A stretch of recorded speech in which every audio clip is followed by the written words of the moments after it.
Abasetyhini abasuka kumazwe ohlukeneyo eAfrika bazimase umsitho wokuphuhliswa kwabasetyhini kwi-Empowerment Women Working Group ngomdla wokufunda nokuba negalelo ekukhuleni kwabasetyhini eMzantsi Afrika.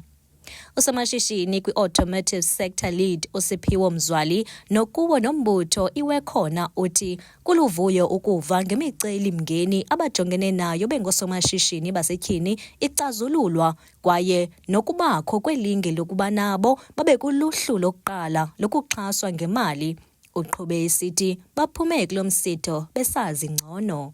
No, kumnandi kakhulu uba lapha and eyona nto yenza kube mnandi ngempela into yobana izinto ezithethwa apha zezi zenzekayo because sihlala sinengxaki yokubana xa kusenziwa ii-discussions zenziwa from a boardroom level, but now we can see into yobana really siya phambili, so in no time sizobe sisithi kubhetele siyabona apha sisuka khona and siyabona apho sikhoyo. Ngaphambili besingazinto ngalamathuba, ngoku sazi into. Nanjengoko igqiza lengcaphephe ebelijongene nomba wemiceli-mngeni kwimiqobo ethe gqolo kumashishini aphethwe ngabasetyhini eAfrika kunye neendleko zamathuba otyalo-mali kwabasetyhini, ulutsha kunye nabantu abakhubazekileyo. Umphathiswa kwisebe elijongene nabasetyhini, ulutsha kunye nabantu abakhubazekileyo uthi kuninzi ekufuneka kutshintshe kumaziko enkxaso-mali ukuze kuxhamle abantu basetyhini ngoku.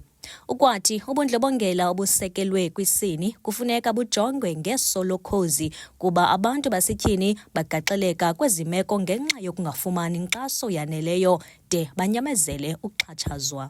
It cannot be that we don't have systems that actually acknowledge that fact that comes from the very same financial institutions.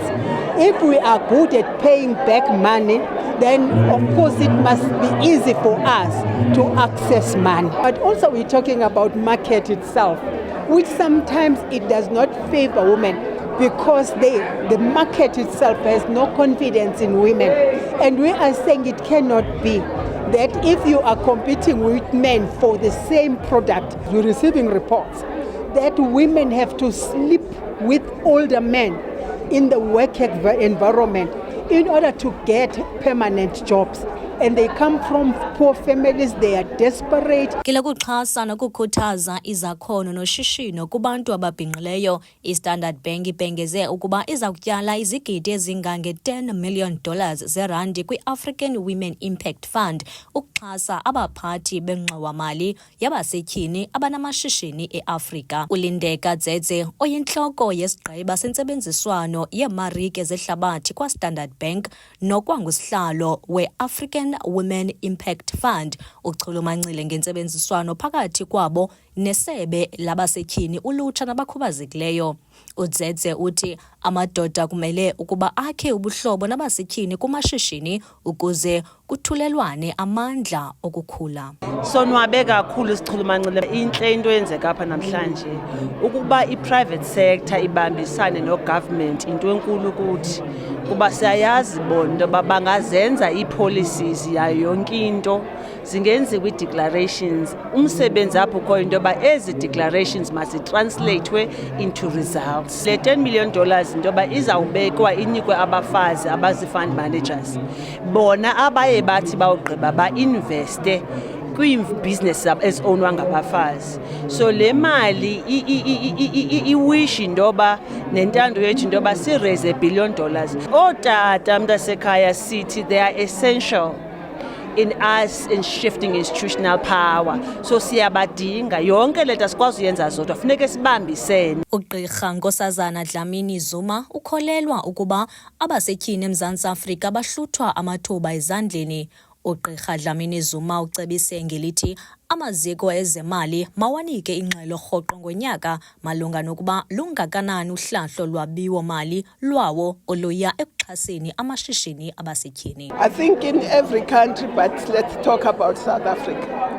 In South Africa, women and youth find it very difficult to access finance from the financial institutions. So we are saying to the financial institutions, they must give money to women for their businesses. And We can't just wait.